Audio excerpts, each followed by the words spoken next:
ntandise bwanti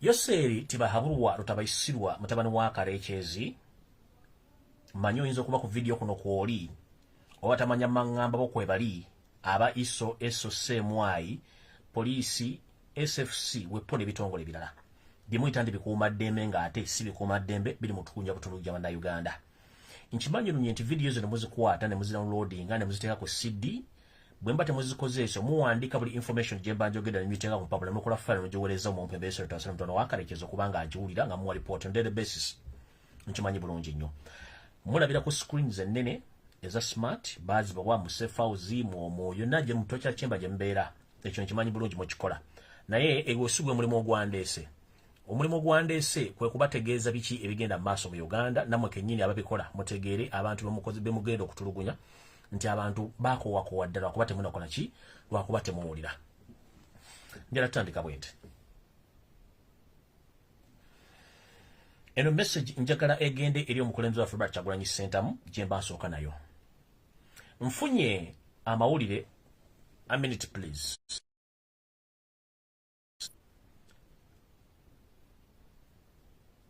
mumpulira oba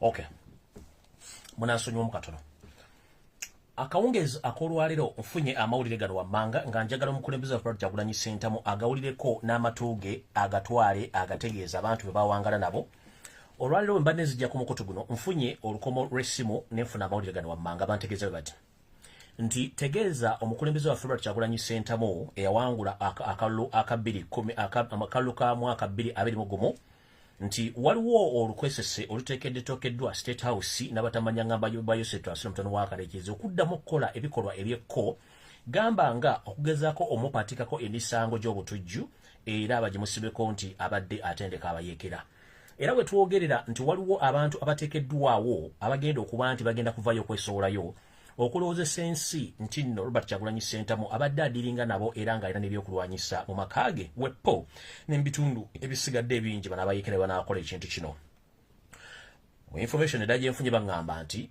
state oba gavumenti y'omumpembe yagwa eya former president Yoseto Abasira mutono wa Karekezi eteekateeka okusimba oba okuddamu okuziika emmundu mu maka ga Robert Kyagulanyi Ssentamu naddala mu compound oba mu nnimiro ze badde bamuteekeko emisango emijjeetege gy'okuba nti akolagana n'abayeekera Museveni balowooza nti yo tactic kyakola mukulu Yoseri tibahabulwa mutabani wa Karekezi njala kugamba ekigambo kino kitwala olwaliro obukodyo bwammwe obukadde bwe mbadde mutambulirako ebbanga lyonna okubuzaabuza n'okufuga tubutegedde bulungi nnyo era tumaze obubuulira abantu okujjako ng'obutasoma bwamwe bwebatawaanya nga nti obutasoma bwolumu okuse tosobola kuddira program ez'emyaka gy'abakadde emyaka gye mutandika ogireta mu baana aba .com era right now tusobola okukyusa ensonga zino ntubuzibulira ensi n'ensi n'etunda n'eraba tuzuukusizza abantu amaaso kati gwe bw'otuula mu kitanda kyo ku myaka gye85 ne mukazi wo n'agwa ensimu nga ne ku Lwokusatu yamukuba n'agwa mu State House nga bali mu meeting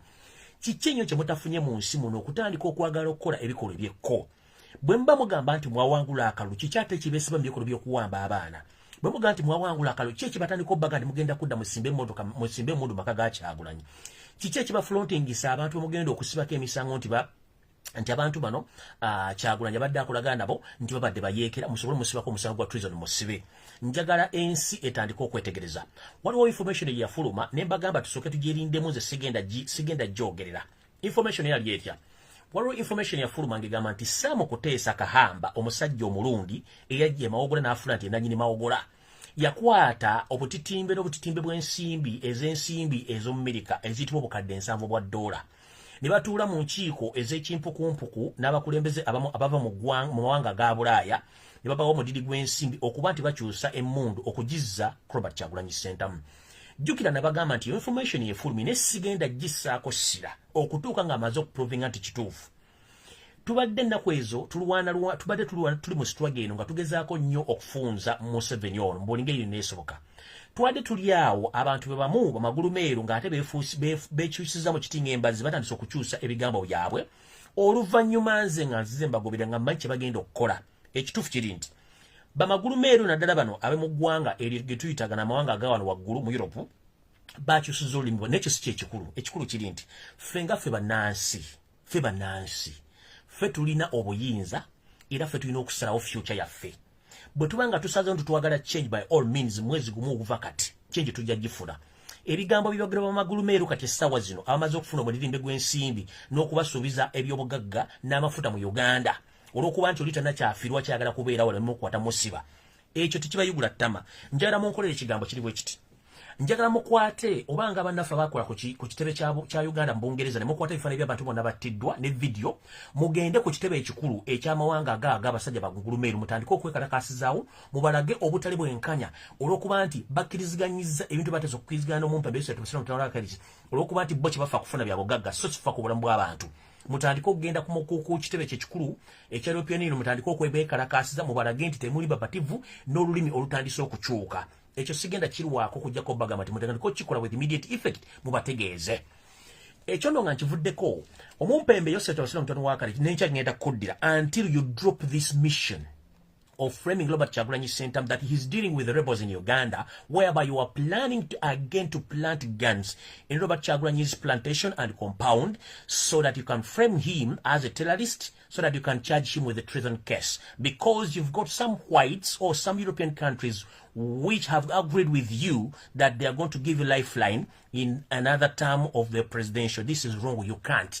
Because it's we Ugandans who decide our fate, not your hypocrisy system and your friends whom you braved already, because we know that we Ugandans, we are the one to decide our future, not you, because you too are foreigner in Uganda.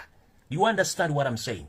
So I continue to say that this mission of flaming again Robert Kyagulanyi Center by planting guns and weapons, including those coached agents of yours who already been coached to witness in the courts of law that they have been working together with Robert Kyagulanyi Center more to unsettle you in Uganda. That is a wrong move and drop it with immediate effect. Even tomorrow I'll come back. Even your son himself, the so-called Gibule, and the former MP of Mukono, of the certain constituency where son has been contesting, Chibule is doing the same. Right now as we speak, Chibule is recruiting rebels, and this week he was given almost 300 guns, and the person who gave him those guns is your former partner, that is Kare Karechi's Kaihura.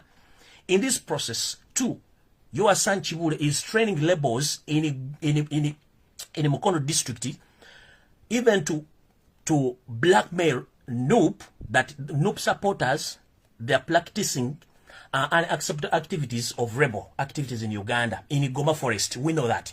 So you think that we are so stupid that you are still using the old tactics of flaming people so that you can flame them with the treasonous case, you put them in a jail until for you think that it's enough time for you to leave Uganda to vacate. That's wrong information. Please drop it. Wow. Ekirala, bannayuganda tubadde tubasaba tukole ekintu kimu. Nabagamba endowooza entuufu omuntu bw'omutegeera nti ono y'ono takulumyanga mutwe. Nabagamba nti tutegedde abantu bonna bali mu opposition bonna bakozi ba Museveni ne tukitegeera. Kiki ekikuleetera okutandika okusharinga posti z'omukyalo Museegu gwe mumanyi nabagamba nti ali ku mission mu state, bamusasula omusaala, bamukoochinga kuva dda n'agenda bw'agenze kwasalira nga tali kwasalira mwali ku mulimu gasula mu apartment za government ezabano zibagula ngera asasulwa. Mukole ekintu kyekimbo kiti. Mu reporting account ye kyekisooka. Ekyokubiri, don't share, don't comment. Mu ignoringere bwana abayogeri kubanga si yasoose. Oyo si yasoose muveeko asigale n'obuseegu bwe kubanga tumanyi bamukozesa ate na kyagenda kukola Robert Kyagulanyi Center. Please mbasaba n'obuwombeefu. Ignore that woman. Ignore that woman. Mumuveeko akole kasasiro we yenna mumuveeko ignoring mukole ebintu byammwe. Don't share, don't comment. Mumuleka posting ebyayagala. obudde bugenda kujja nga yalina okwetondera bannayuganda, which is too late, kubanga ne university gyakiremega gyali asomesaamu yagwadde n'ettaka baalitunda, the university maketa kya university. So ngenda basaba bonna abantu abali mu kategori yoyo mukyala n'abala mubeyiginowalinge, don't share the information, leave it there, mubeyiginowalinge, don't comment, temukola kimwamutegedde mukozi wa state sympathy da temukirwako, ekyo nkivuddeko. Still mu kigulalogi Museveni yasasu kati tuzeemu nkola eri nga tubadde tukyali mu campaign, kati baleese enkola empya, bakutte ensimu empya n'enkadde ne basasula ba TV journalists, ba political analysts, radio stations, ba public figures, bonna bagenda kugenda against Robert Kyagulanyi Ssentamu nga boogera buli kigambo kyonna ekisaana okwogerwako. But ffe tulina okukola ekigambo kyekimu kiri bwe kiti, tutunuulire abantu bano endowooza yaabwe, entegeera yaabwe na biki bye boogera, kubanga tukimanyi lunye nti mu Uganda tembadde opposition kyekisooka. Ekyokubiri, njagala mukimanye nti Robert Kyagulanyi Ssentamu agenda kujja n'ebimbadde temusuubira nti bigenda kuvaayo. One, agenda kwambula abantu amasaati agakube ku mmeeza be mwali mulooza nti bategeera. Agenda kujjayo obubbi abakube ku mmeeza mwali mulooza nti obubbi tebuliiwo. Agenda kujja bwe mwali mulooza nti bategeera ebyobufuzi nga tebabimanyi. Abo bangi nnyo. Programs ebyobufuzi zonna Museveni yazisasudde. Era buli muntu gwomanyi oba wa opposition oba wa NRM agenda Robert Kyagulanyi Ssentamu ekyo mukimanye, mubeerawo nga muli awoya, ekyo mukitegeere bulungi. Ekyo mba mukitegedde ne bannabyabufuzi okuli omwami ono Yokaana Mirundi eyita Tamale Mirundi yavuddeyo n'akola akatambi akatambula ku social media, era yazeemu n'akola ebintu eby'ekisiru nga Robert Kyagulanyi Ssentamu n'agamba nti Robert Kyagulanyi Ssentamu mukozi wa USAID Abasira Mutano wa Kalekyeze yamuwadde emmotoka. N'abagambye ekigambo kimu, ekigambo ekiyitibwa ekimmotoka mukyesonyiwe, mugiveeko. Emmotoka mugireke, kagigula era kagisasula yamanyi. Ffe tukale kukola kigambo kimu, kuwa information, kugamba nti ffe kyetumanyi twagala Victoria yaffe ekyemmotoka Robert Kyagulanyi Ssentamu ajja kukimaliza, kubanga URA ye kennyini URA yakiri yalinga emmotoka eno era n'ejiwa number plate n'efuluma. Njala kubabuuza mukulu Tamale Mirundi Yokaana, omusajja omukulu naye nga amagezi gagenda gakendera buli lwokula, njala kubuuza ekibuuzo kimu. Mukulu, ebbanga ly'omaze ebyobufuzi eby'okubuzaabuza ofuge ofunyemu ki? Obadde ng'ojja okyusa abantu obwongo, enkyo bagamba eno L n'obaga nti eyo Z, enkyo baga nti eno Q, n'obaga nti eno Y. Ebyo naffe ntubitegeera tugamba n'abantu kino tetugenda kikola, tugenda gera ku kino, ensi n'ekitegeera. Kati olwaleero bw'ova n'oga nti Robert Kyagulanyi Ssentamu gavumenti yamuwadde emmotoka, njala kubuuza mukulu, bantu bameka balina bulletproof cars mu Uganda wa armored cars mu Uganda, bantu bameka? Kikisooka emmotoka gyavuga number plate yavudde ku planet ndala nejja negwa ku mmotoka, oba emmotoka yavudde mbire negwa. Kitegeeza emmotoka yayita mu process okusasulibwa emisolo neyingira. Kati bano aba URA abakozesebwa okusiriwala mu emmotoka tugenda kuddamu tugikolera evaluation. Njala kubula ekigambo kimu, the moment ogula ekintu mu dduuka ne kifuluma, essawa ekiba kigudde value. Kati gobanga nti emmotoka Robert Kyagulanyi Ssentamu eyayingira ng'esasudde emisolo n'efuna number plate, mugenda kudda mu girivaluing amaze ogenda ku mmotoka egenze mu katale etambudde, oba otegeeza ki? So the problem is not Robert Kyagulanyi Ssentamu, the problem is not about the Uganda Revenue Authority, the problem is about Yosef Tabasula, the son of Kalekyeze, who had a plan of assassinating Robert Kyagulanyi Ssentamu, because amanyi nti emmotoka zaadde atambulamu zonna zibadde so fragile nti basobola okukozesa essasi buno omuntu bwa Alexander Kalesikorovu bamukuba essasi n'afa. Kati olw'okuba nti yafunye armored vehicle, omutasobola kuyita sas, omutasobola kuyita grenade, omutasobola kuyita kizuka, kati yensonga balina akasajja ku mutima nti bw'atuulamu abeera more than safe than emmotoka eri gy'abaddemu. The problem is not about nti emmotoka yagiyingiza oba teyasasudde musolo oba yasasudde omusolo. The problem is Robert Kyagulanyi Ssentamu abadde soft target ng'ali mu mmotoka zino eza bulijjo. Kati bwe yafunye emmotoka eri armored, kitegeeza kati afuuse hard target. If I mention the word hard target, that means when Robert Kyagulanyi Ssentamu is seated in that vehicle, is more safer than ever before. So kiba kitegeeza nti target yaabwe kati nzibu nnyo kukola ki okugyawo. That's the problem. The problem is not about the taxes. The problem is not about like when motoka yagisasula bati yagis. The problem is target eyabadde soft kati eri hard. That's all. It's now a hard target. chichicho kakati bavudde ku kyemotoka kale bayingiza okutandika kukwagala protinga mundu mu maka ga Kyagulanyi Nteko era mu basasi gye batadde okukokinga Robert Kyagulanyi Ssentamu mogera mu fulemi bamala biseera so ekyo kivuddeko mirundi n'ogamba Robert Kyagulanyi Ssentamu mukozi wa CIA. Let me ask one question, Mr. Tambale Mirundi. You have been in politics almost for 40 years.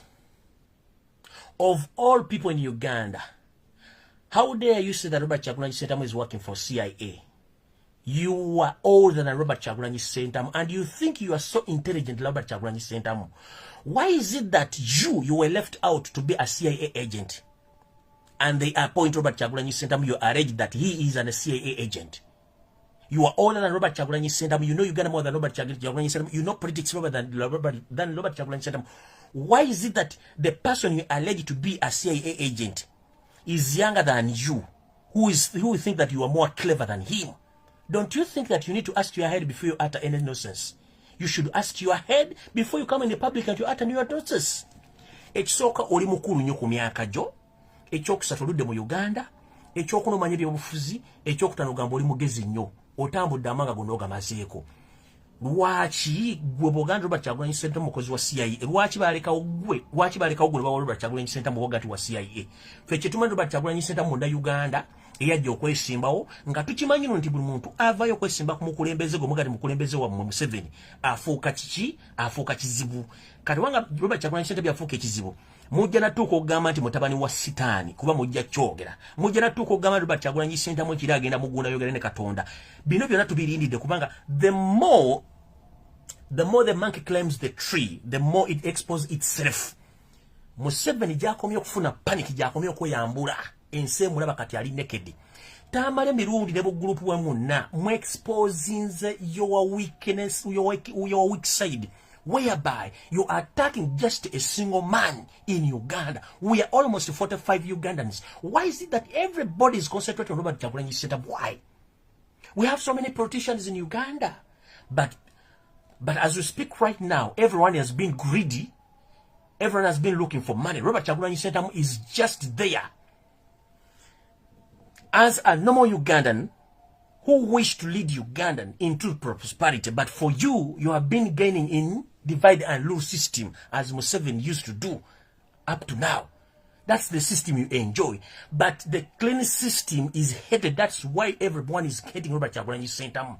Out tugenda kulwawo. Ngenze maaso.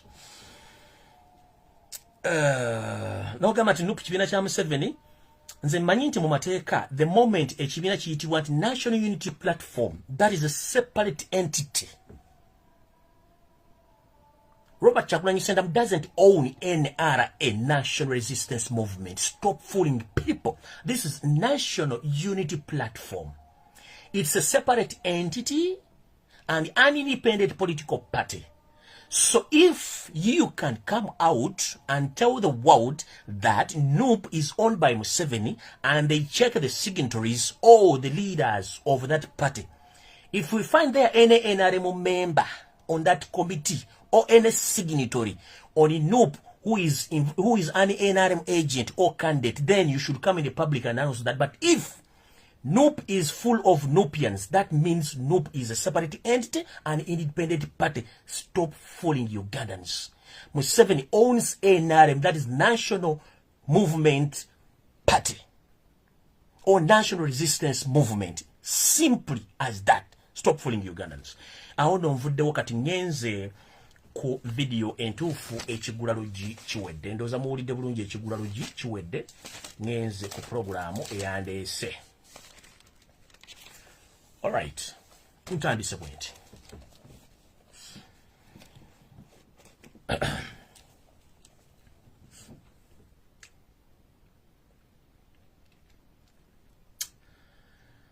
Nga bagamba nti ebyabuganda tebiggwa malojja. Ate nga bwenze bagamba nti Obuganda lwazi alwekonako yagwa. Abantu bangi bagezezzaako nnyo okusanya obwakabaka bwa Buganda ne Buganda yennyini nene balimwa. Naluno bwerutyo bwenjagala okutegeeza omumpembe Kaloli wasanya Charles Peter Mayiga nti munnange nno omuntu gw'ozannyirako munene nnyo okusinga. Myaka gy'olina Buganda si gy'erina. Buganda erina emyaka mingi nnyo. Wabaddewo bakatikkira ab'enjawulo naye tekubali n'omu alina buzibu nga gwe bw'olina olw'ensonga nti gwe wasalawo okola ebintu bino nga ggoloza batebategeera. ovudde mabega nnyo nga bajja bakutendeka okufuka mbega era n'okubega Obuganda obusaanyaawo nga kye kigendera kyammwe so si kuba nti mutwala Buganda mu maaso. Nzize nkola programu ez'enjawulo era ng'abantu baziraba. Naye nze nga bwe mbagamba nti mbeera mu maaso gaabo bonna ate oluvannyuma ne bansanga nga neewombeese bulungi ndi mukati neeyonywera kasoda kange oluvannyuma lw'okwogera ebintu bino ebbanga eriwerako. Abantu abasinga obungi mujja kutegeera ensonga ze mbadde njogera zino ng'obudde bubakeddeko. Kuba baga nti webbanga bw'otamuwemukira teweebikka. Nze nno siriwo okuwakanya muntu, siriwo okuvvoola muntu, siriwo wadde okuzuukusa omuntu yenna eyeebase. Njala kwogera n'abo abantu abazuukuse era abazuukufu abali mu kutunula. Nti bwe luli kyolwo nga Obuganda busaanyeewo ate kyesaagala nze ndiba njogerwako nti ng'omuntu eyavaayo n'ayogera ku nsonga zino era n'enzinyonnyola abantu abaali beebase. Bwe balizuukka nga ne batunda, bwe balizuukka nga ne bateeka ebijja bye baweddewo baligamba nti omusajja ayogera naye nga nze bwe nkyogera lunye nti Obuganda bwawambibwa era buli matigga wetwogerera essaawa zino ngenda bannyonnyola mugenda kutya ngenze mu maaso. Emabegako navayo ne mbagamba nti nkyanoonyereza ku ttaka lye tuyita eryabataka. Ettaka ly'abataka lino abamanyi obulungi ku Lubiri Emmengo olwa Kabaka Mwanga oba olwa Kabaka Muteesa. Bw'oba okimbakimba ng'odda mu Kisenyi waliwo essomero bayita Eagles Nest oba ekisu kya Kamunye. Ekisu kya Kamunye kino emmanju waakyo waliyo ettaka liwezaako ekaazi ezisukka mu 6. Ettaka lino ly'abataka aba Buganda era abataka bano be basala ensonga enkulu esinga obungi mu Buganda. Ettaka lino bavaawo ne bagamba nti lyakuwako ebibaati n'embalaga ne vidiyo n'ebifaananyi nga Mayiga ettaka lino yalitunda. Naye n'ensindika drone zange zinoonyereze ettaka lino lyatundibwa litya. Ettaka lino ali yaligula. Ettaka lino balitunda obwesedde bumeka. Ettaka lino kiki ekituufu ekyalivaako ddigula. Ne mbagamba nja kujja ne bwino olwaliro ntuuse. Njala muntagingire omumpembe wassanya Kaloli Mayiga mubuulire ebintu bino wammanga abitegeere nti ettaka lino yatunda lyabwerera ate lirina okuddizibwayo lw'ensonga nti amala biseera bya mbulago. Wassanya Kaloli Charles Peter Mayiga nga bali wamu n'omumpembe Kiwalabe Male wepo n'abantu abanene mu Buganda wabula kyensobola obagamba olwaliro kanso kempumuzeemu awo bagamba ekigambo kino. Kye tuyita Obwakabaka bwa Buganda olwaliro kyandibanga mukiraba mu bufaananyi ne mu ntambi naye nga bubukolwa tekiriiwo. Olw'ensonga information gye nnyongera okusima okuyingira munda teri muntu mulamu ategeera ali Mmengo. Ngalabi gye nnyeenye okusinziira ku ngeri gye nnyingiddemu wansi kizibu nnyo okusanga omuntu ategeera ng'ali kwala ali Mmengo. Bantu bonna bafu. Awo kansimbule buto. Wassanya Kaloli Charles Peter Mayiga ng'akolagana ekitongole kya Buganda Land Board wepo n'omumpembe Kiwalabe Male. Baabiteekamu engatto ne batandika okulambula ettaka eryo nga bwe liri. Bamala oddirambula ne bafuna kye tuyita omululu ogw'okwagala ottunda ettaka eryo. Ettaka lino baaliguza omumpembe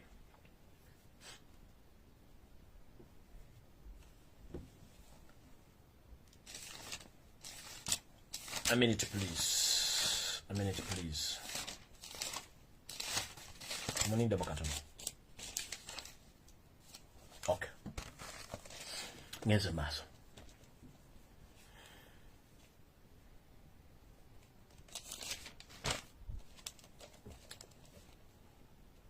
Mpemo dakikemu. Ettaka eryo eryabataka baalituguza omumpembe Sebalamu.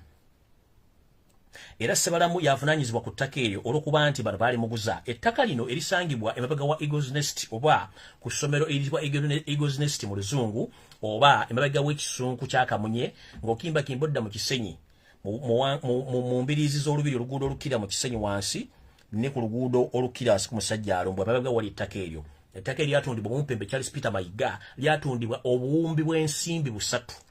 Obuwumbi bw'ensimbi 3 lutira 3 billion Ugandan shillings sente zo zibatunda ettaka lino. Mayiga nga lumanyi nti mukozi wa state ngenda babulire no wansi mugenda kaaba.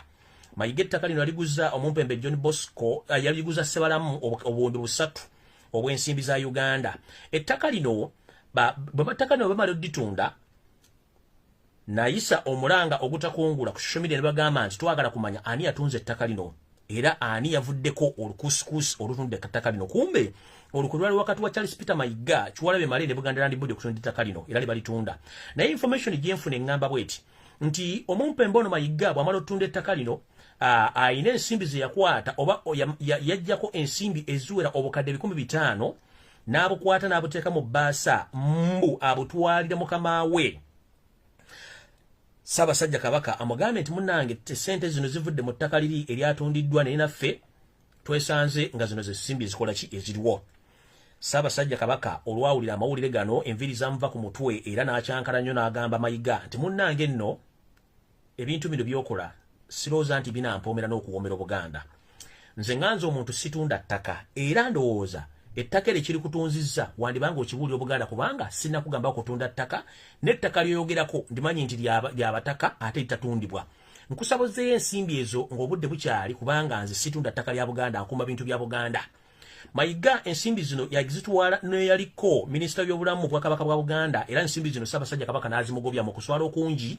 Mayiga ndoza yakirabanga amuyisizaamu amaaso naye ng'ate ekituufu kiri nti Ssaabasajja mukuuma oba mukuumi wa bintu byonna ebya Buganda ebyamulekera bajjajjaabe. So ono Mumpembe bwe yatunda ettaka obuwumbi 3 n'ajjako obukadde 5 bw'ensimbi bw'azitwala Ssaabasajja Kabaka n'amugamba munnange nze sinnamanya ku ntunda ya ttaka lya ate situndda ttaka lya Buganda ndiwo okuuma ttaka lya Buganda. Ensimbi zino zambogobwako obukadde 15 yatwadde Ssaabasajja Kabaka nabo mugobya era ensimbi ezo ne zikola ki Mayiga yamanyi yazitwala. Naye era sitiru ettaka lino lyasigazaako ebibaati olw'ensonga tukimanyi nti ettaka lino lyonna eritundibwa mu Bwakabaka bwa Buganda liriko ebintu byengendo babulirano wansi mujja kutya.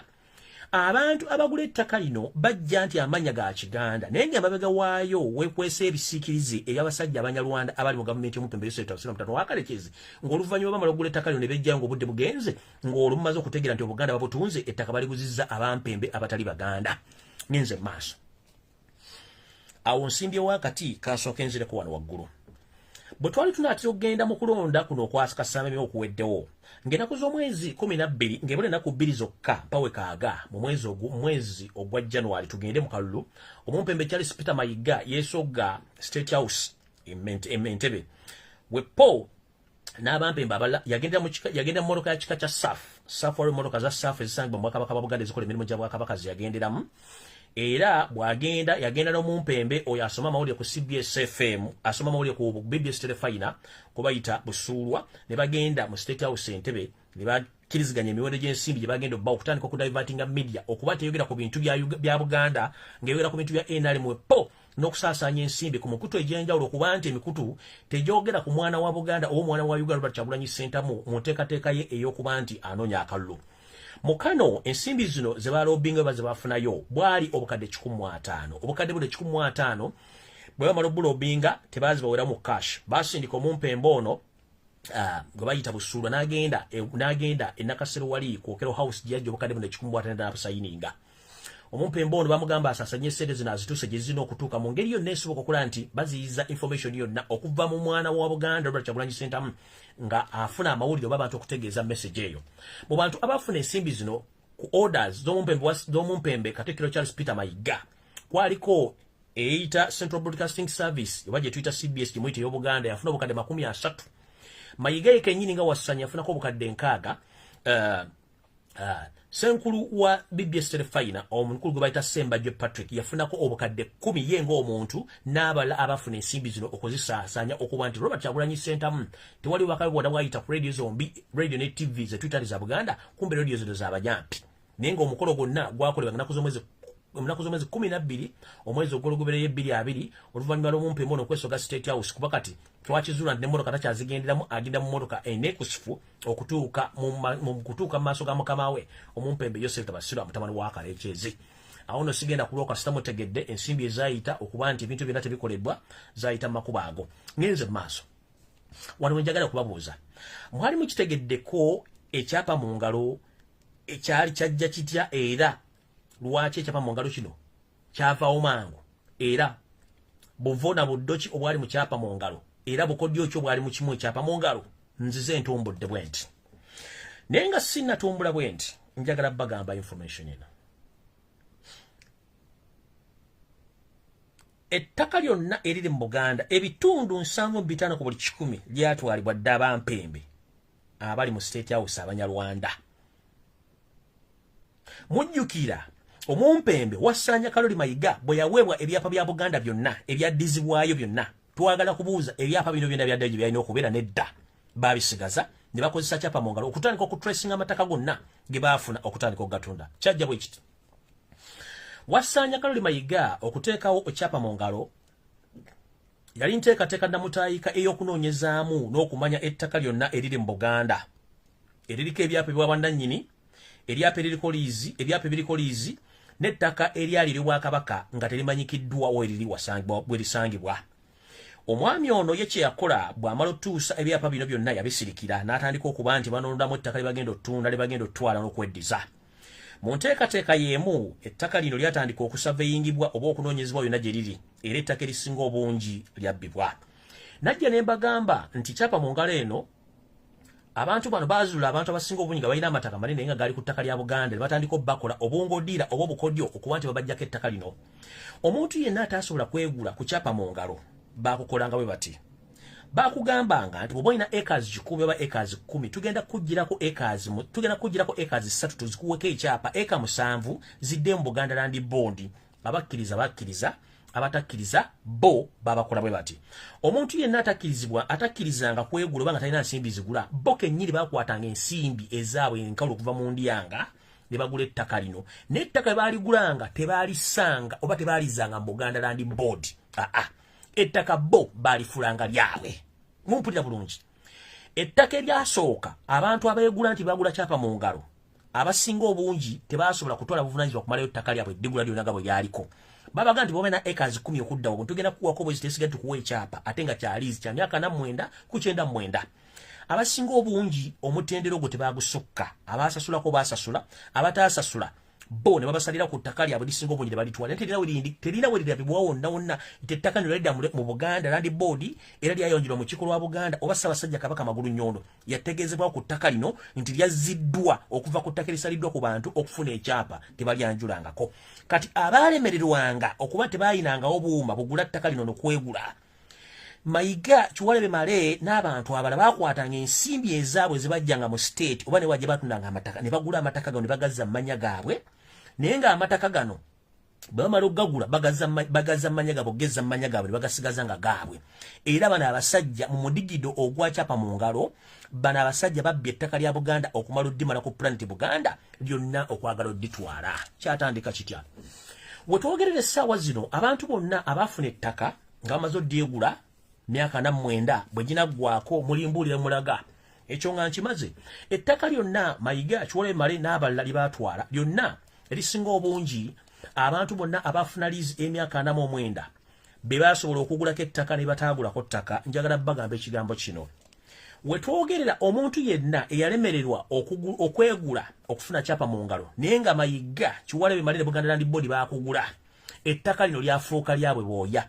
Era we twogera abantu bano tageti zaabwe okunoonya ettaka okusinga obungi balinoonyaga mu Kampala Wakiso Mukono we baateeka ennyo ebirowoozo byabwe okutwala ettaka lino.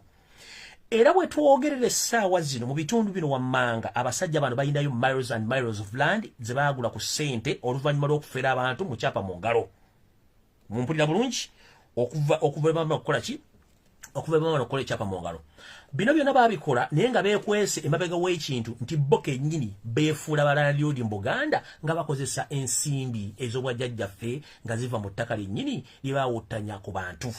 Ettaka lino lisangibwa mu Wakiso, Kampala ne Mukono lye baasinga okukola ebintu bino. Abantu bano wammanga ababadde mu Buganda be bamu ku bantu abasinze kati okubba ettaka mu Buganda ate nga balinanga eryabwe.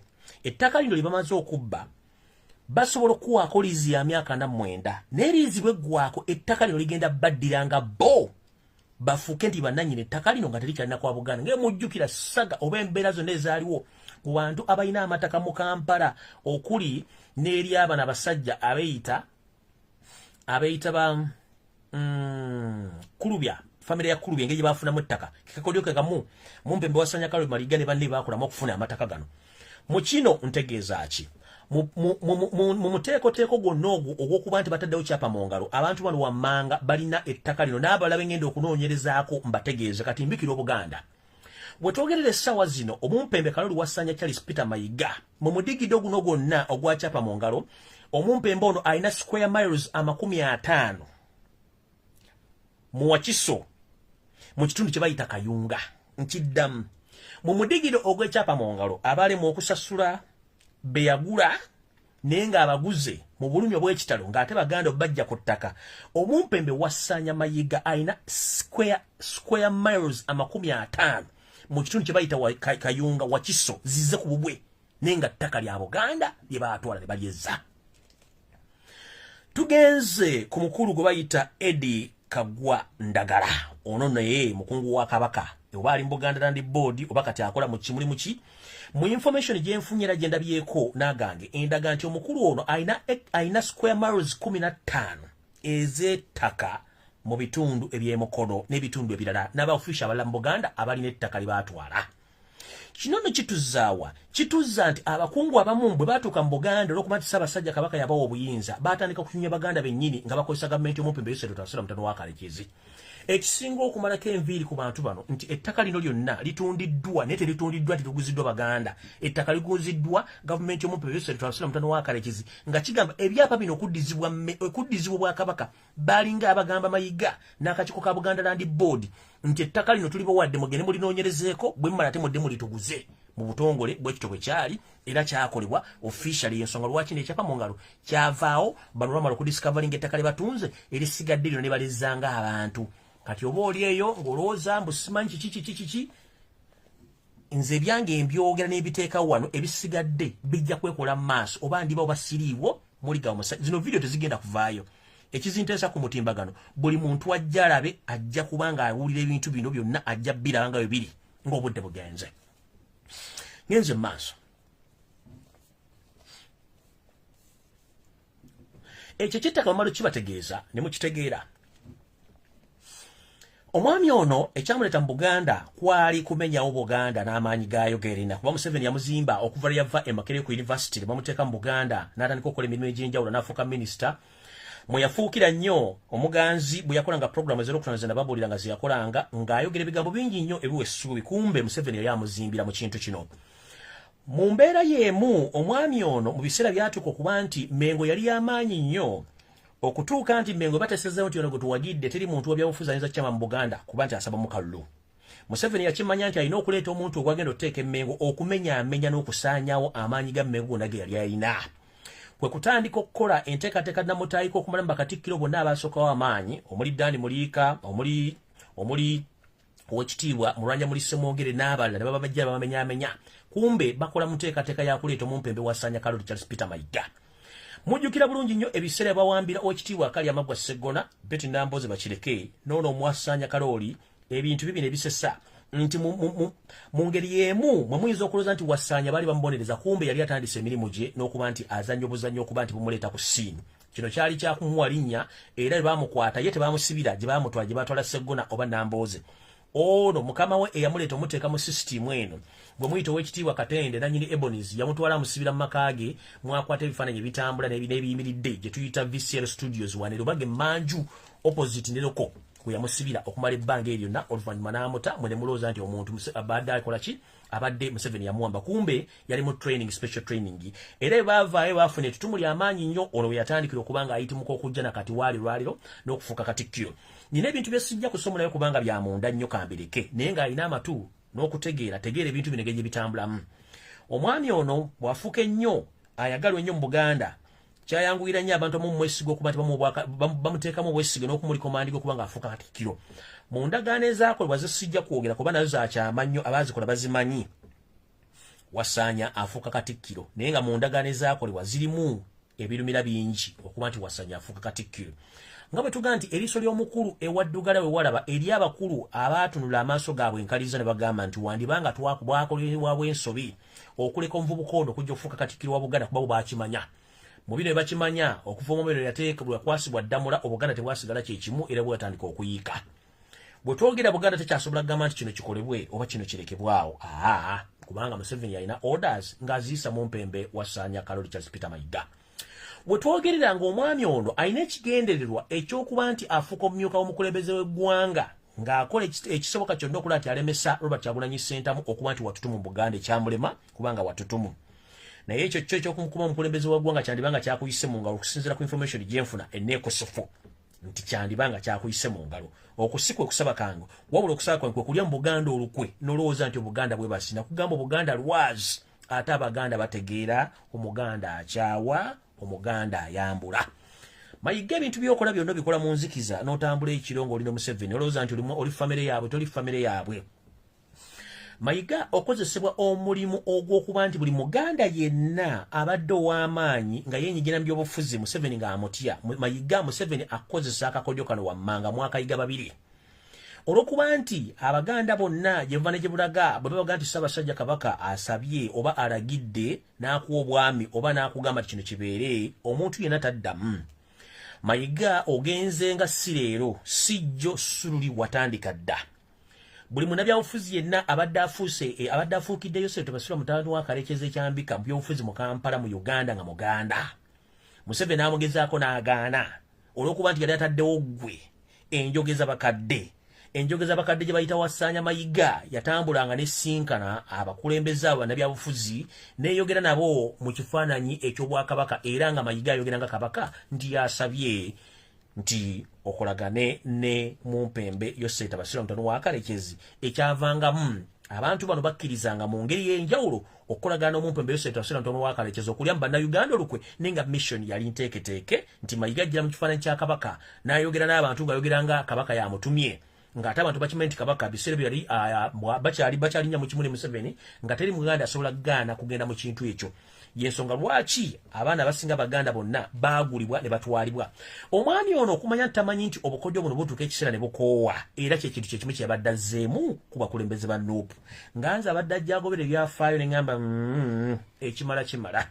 Mukulu bakuwa n'okudduka toteekeddwa kuyita w'opandiisa oba wammwe, olina okusibamu n'ogamba nti wano wenkoma n'obaako w'osiba. Ekikolwa ky'obadde ojja okola ng'Abannayuganda tebakimanyi kati nkwambudde nti Abaganda bonna babadde ab'amaanyi gwe obadde ng'obatunde w'omumpembe Ssentebe Basula mutabani wa Kalekezi n'obbaliko maaniga mu gavumenti ng'obajjisa okuba nti b'amaanyi nnyo okuba nti babyabufuzi babivaamu. Njagala kuzza embantu bano wammanga. Buganda nga Buganda okunaddala ku radio ne TV ne Buganda ku CBS FM kuvuddeko bannabyabufuzi abadde balowoozeka nti b'amaanyi nnyo nga ne Museveni abatya. Bakomekkereza bafuuse ebintu ebitategerekeka.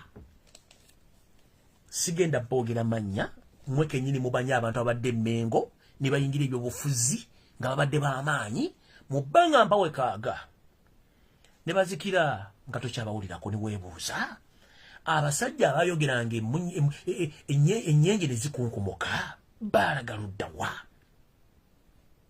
Pozzi Namujinga eyayingira mu Buganda yayingira ne mu bikolo n'abisenkenya byonna n'abikuba wansi. Njagala oddeyo ozza akatambye mabega kye tuyita flashback. Radio CBS FM mu Bulange Mmengo mu Luzungu gye bayita Central Broadcasting Service ng'eri ku mukutu oguyitibwa frequency modulation kye tuyita FM yalina abakozi abaweereza nga ne mu kitongole kyennyini ekiyitibwa Obwakabaka bwa Buganda kyalina abasajja enjasa biggo abaavanga mu Buganda baga nti kino tekigenda kubeerawo nga boogera. Museveni n'atya naye akakodyo kaaliwo nti ono yayogeranga n'abantu bano mu kifaananyi kya Ssaabasajja Kabaka. Abantu tebaagaana olw'okuba nti Ssaabasajja Kabaka alagidde, tebaamanyanga. Twagendanga okulaba abantu bwe batusubira ab'amaanyi bafuuse menvu, tebakyasobola kwogera ku nsonga za Buganda. Mu mikolo gya Buganda tebalabika. Bataddewo Buganda kokasi yafuuka katemba. Abaganda bagoba ku ttaka teboogera. Ssaabasajja Kabaka bamuwambye Buganda teboogera. Abaana Baganda abasse babamala mu Buganda Mengo teyogera. Buganda kokasi teyogera. Buli kimu tekikola. Essaawa zino safe house ogobantu mu Buganda kuyitiridde nga bwe kuli. Teri buli omu yeezinzeko. Teri ayogera. Kumba omusajja yayitanga Mwanda ground okukozesa abantu bano nga balowooza nti Ssaabasajja Kabaka yayogedde. Kumbe Wasaanya akolaganemu abasajja bano. Ekisinga okuba nti nze kinsanyusa ngezaako nnyo okuzuukusa abantu muve mu byobufuzi mbadde mmalibiri bya Museveni yadde babafugiramu. Waliwo enkola endala gye mutasobola kumanya. Kyovula mbagamba nti omuntu alina 0.5 GB RAM tojja kumanya byabufuzi bya Lumbuye, tojja tegeera chemical ali kubanze nasooka kusoma silabasi ya Museveni ngeri gy'abadde akolamu divide and rule n'engeri gy'azimbamu abantu bakuleeta kye tuyita packaging n'akuguza ekintu n'ogamba walayi kino ovaawo nakyo. But the moment olumala ogula ekintu ekyo n'okituusa mu public kiba kintu kirala nnyo. Here we are. The Mayiga whom we used to know 20 years back is not the current Mayiga. Everyone in Uganda loved Mayiga. But actually we didn't know that Mayiga, he is a spy and he was brought in by Museveni himself. As we speak right now, it's me and the other some crucial figures in Uganda abategedde Mayiga kituufu kikyali. But otherwise, teri Muganda abadde asobola kumanya Mayiga kikyali kubanga Mayiga bw'abadde ng'ayogeranga n'ennyenje zikunkumuka nga teri amuwakanya. Until abantu ambavulenge boogera nange nezija ningatako eddoboozi lyange. Otherwise abasinga obungi. That's why sometimes n'abantu bakyamuwakanira essaawa zino. But in the process gwawakanya ogenda gobwa ku ttaka bajja kuga nti Obuganda babututte kabaka obamugjeewo obamusse ozukuga nti ebintu bano byabogera nga byakusaka kubanga bwekiti bwe kiri Museveni akuzimbira ekintu n'okirowooza nti kikintu kibalese ki nga gwe tomanyi Museveni akirimu. Look here. Ono omukyala Kaseegu Nakaseegu kati ali Kenya afuutuka ebigambo alinganga akamugwanya akajjudde. Bamuzimba okuva mu Makerere ng'akola ebintu ebyo byonna nga temumanyi. Bw'atuusa okutuuka ogenda okukola actions entuufu mu mwevuma kino kye twali tumanyi tulwanira eddembe ly'abantu. Kumbe bw'ati bw'azimba. Bw'ati bw'azimba. Kati essaawa zino omuntu gengezaako bbalaga n'obbannyonnyola nti mulekeranga okukola okusalawo omulundi ogusooka musooke nga mwetegereza ensonga zino. Nze mbagidde ekintu kimu. Buganda eya Joash Mayanja Nkanji. Buganda eya mulwanya Mulise Mwongerere. Buganda eya Jebbi Walusimbi. Buganda eya Muliika ye Buganda eya Kaloli Wasanya Kaloli Mayiga. Bamemba parliament abajjanga ku mikolo gya Buganda nga Joash Mayanja Nkanji wali. Bamemba parliament abayogeranga ensonga za Buganda nga Jebbi Walusimbi wali baluwa. Abayogeranga ku Muliika baluwa balaga waki ekyagwa weebuuze. Bannabyabufuzi abali mu Buganda nga balaga wakubwa kubanga oni yabateekamu influence. Kyekintu kyeki omanyi balina ekizibu kimu tebayiiya bipya era kiyabadde akoze okudda mbano abantu babadde bayita abayaaya balondeddwa ate abayitemu nga Muwado Buwumbi 38 atandika obbagula abaguze Yosef Tabasira mutono wa Karekezi mu nkola yeemu n'eŋŋamba nno ekimala nze ngenda ku exposinga kikyandeese mbategeeza ensonga ezo nuza mukitegedde. Nabagamba omuntu atategeera chemical ali oba Lumbuye tojja kutegeera bya bufuzi biri mu Uganda kubanga biri so tricky to the extent you can promote someone or you can love someone without knowing that that man or woman, she or he is more dangerous than what you think.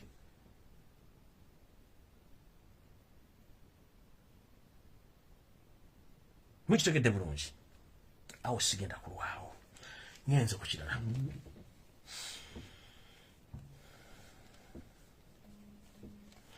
Mayiga mu nteekateeka yeemu Museveni ng'azimba ekintu kye. Bw'amala teeka omumpembe Kaloli Wasanya emmengo n'amuwummuzaawo. N'agamba 2021 tejja kubeera opposition. Olw'okuba nti omwaka gwa 2016 Ssaabasajja Kabaka Ronald Muwenda Mutebi w'okubiri yawumuza omumpembe Wasanya Mayiga ku Katikkiro. Yosef Tabasira mutano wa Karekezi n'amulemezawo kifuba nga balina enteekateeka bamaze okubala nti mu bantu abagenda okwesimba ku Museveni Mayiga yalimu. Kino kipya gye muli. Ku bantu abali bagenda okwesimba ku Museveni Mayiga yalimu. Nga ye Muganda agenda okuvayo ng'ow'amaanyi naye nga balina mission nti ono yagenda okuba nti anyenya Museveni naye nga in process Museveni ye omu ne Mayiga. Kati ngenda basomera ebintu bino mumenye Museveni bwe yazimba Mayiga omuleeta emmengo n'okutuusa ffe mutumukubyekubye muteeka wansi nga tubajja omutegere kye kikimu. Mayiga ng'omuntu y'omu ku bantu abasoma politics owa Soviet Union n'owa Nazi whereby takuwa chance kumanya ye yaani yayagala gw'omanye ye yaani gwe tosobola kumumanya. Biri ebintu bibiri. Mayiga yasoma politics nga ye tayagala omumanye wabula ye yayagala amanye gwe more than okulowooza nti gwe olina omwagala okusinga. Tayagala nnyo omumanye ate yayagala akumanye. Ye police ku yasinga okusoma oyo. Whereby nti ye bw'aba ayogera akulagana akuguza ekintu oba kitwala oba tokitwala naye ebiseera ebisinga abantu bakitwalanga. Kati Mayiga mbwa Katikkiro bonna ye Katikkiro eyajja ne siyaasa ye kennyini ng'owa Mukama Endobeso Tobasira mutono wa Karekezi yajja ne programu mpitirivu era nga buli muntu azitunulako wow, what a gentleman, what a prime minister, but indirectly nobody knew his plans. Ask yourself why all these programs are nowhere to be seen at the particular moment. Because all the plans failed due to the financial crisis in Uganda, whereby Uganda owes Museveni a lot of money in billions. Ezandibadde zitambuza project za Buganda ezo. But Mayiga knew that bwendeta programs zino zijja ku attracting abantu okuba nti banjagala. Guess what? Program yasooka yali yakulaakulanya Buganda n'ensonga 10 ssemasonga z'Abagamba, but who knows those 10 programs? Ani azimanyi? Ani amanyi ensonga 10 ajjiwa n'azimbuuliriza atayogera? Ng'oli yenna bw'abula nti tulina ensonga 10 ssemasonga ezaze twagala oyo tugenda muwaaka lwani azimanyi? Nobody knows. Ngera kubuuza ekibuuzo mu nsonga zino 10. Ani amanyi ensonga 10 ssemasonga okusinga Omuganda? Omusajja omunyana Tobasira mutono wa Karekezi yava e Rwanda yasobola okujja okuwa ensonga 10 ssemasonga eza Buganda? Kiringa bw'onooga nti gwe abaana bo basiru naye oyina ensimbi empya n'enkadde naye abaana ba neighbor bagizi nnyo ne neighbor talina ssente. Osobola okulekawo abaana bo abasiru oweerera abaana ba neighbor abagezi? Oyo ye Mayiga. Two simple examples. You have a lot of money, but your kids are dense. But your neighbor who doesn't even have even a single coin, all his kids are very clever. Can you abandon your kids and you pay school fees for your neighbor's kids because they're very clever? No. You have to make sure that you get special teachers to teach your kids so that they can prosper in life or to be in the same level as neighbor's kids. That is the simple answer. Teri muntu mu Uganda ajja kuwa tennis program nga si Muganda taliyo. Kati wano wenkukwatira waleka Omuganda omwendo osinga n'odiringa n'omugwira. That means tu nawe oli mugwira. Okitegedde? Ekyo nkimaze sigenda kirwako. Ekyo nga tukivuddeko ekyo ensonga 10 tukimaze. Olese program simanyi powesa, olese program simanyi emwanye yamba, ozo tuleetedde ettaffaali. Ettaffaali litambula mu Buganda in each and every corner of Uganda. Kubanga lyagenda viral, ne liva mu Buganda, ne ligenda mu other regions. That means Museveni was promoting Mayiga indirectly without the public knowing. Even including Kabaka didn't know that Museveni was promoting Mayiga. Come 2021, Mayiga was going to stand with Museveni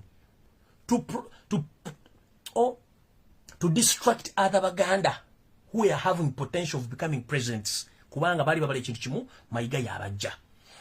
Mayiga natwala ettaffaali okulijja mu Buganda. People, they were so happy about his programs. Okuza amasiro g'Abassekabaka, okuzimba masengere, okola programs zonna ezisinga mu Buganda, okuzimba amalwaliro, okola kimbyo nga programs zonna ziri appetizing. What went wrong with those programs? Sente zaalaga luddawa. Everything went buli kimu kyafa. Amataffaali gagendako ne upload mu Bulaaya mu America wone gagenda abantu bagasolooza. Guy n'afuuka popular. Kumbe Museveni akola ki? Azimba muntu we. Mataffaali gawedde bagataddewo. Akoze programu zino. Taffaali alimaze ataddewo kyapa mu ngalo okulozesa Abaganda ti Museveni agenda twala ettaka lyonna erya Buganda. Era omuntu atalina kyapa mu ngalo genda funa obuzibu n'aleeta kyapa mu ngalo. Kumbe bagenda basika eriyo nga mbanyonyodde. Tugenze maaso n'aleeta emmwanyi terimba. Emmwanyi terimba, this one nobody knew this program. Kino kyali kimutwala ogenda deep in the village okutuuka ku ba locals countrywide okubalaga nti yasobola okureviewinga the agricultural sector in Uganda gazizimu ku bintu byali agenda okuteeka manifesto ye ne putting in mind nti ono yali backup wani yali abackinga Museveni ne bino byonna bikola okulaga public nti Mayiga ina potential. Somehow somewhere people started to observe Mayiga as a pure presidential material, including I, until when I get a number, no, wait a minute. Mufire ya Museveni jaza nyebe byofuzi. Something is not moving around in Uganda. Techitambula bulungi. Until when nakoze review, nenkola review bintu bino byanganzi jango kumbo omwami ono bazimba mwami ono. Tugenda okwetegereza ba politicians mu Buganda teboogera. Ona ava bagulo, ona ava baguloli, ona ava Buganda efuna ebizibu teryayogera. Ettaka lya Buganda litundibwa. Abaligula Banyarwanda. Ate ona agamba nti si yabirimu. Ate nga tulaba mu Buganda. Minister wa Buganda ekitufu simaye musala kigwafuna. Naye ba minister bona abadde mu Buganda n'abali mu kati sazi ebyo bugagga bibalinda tebimanyi abantu babeera mu State House. Sincerely speaking. Kiwala mbali bugagga byali tebimanyi bya muntu akola mu State House. Mayiga bugagga byali tebimanyi muntu akola ludda wa. Nenga believe or not Mayiga zokupata wazada milioni 15 babiri ngazifuna mu bwakatikiro wa Buganda. But the properties zalina as we speak at the moment sente ziva ludda wa. Botuba tugenza in proper accountability kubanga government lawyer atulwe musango gw'embuzo benko yali nyidde nkoko ya neiba mu yali afunye sente zo musango teguliwo kubanga bata practicing amateeka wadde chambers badazina mwali mu don't Mayiga company advocate yawo zo musango we guti nowhere okuva ya vema kerere na muteeka wano nafuka minister na avaawo nafuka katikiro kati in the process mumubale properties zi worth billions and billions of money. Musajja watu jebi walusimbi na makage bali bagatwala lwaloni ekitibwa mulanya muri semwogerere yali musajja mukozi era ine ebintu bye bimale bitono tono owekitibwa yaliko katikkiro Dani Mulika yali musajja mukozi nga yekule kuba yakola dadda nakola ebintu binabiteeka waawo teri amudautinga era mu process y'abakatikira abo ndabona tewali land saga mu Buganda nga tebatunze kwadde afu eka wadde ekijiko wadde kitiyo tettaka. Ask yourself, of all the previous leaders of Buganda Kingdom, ani abadde ne saga y'ettaka?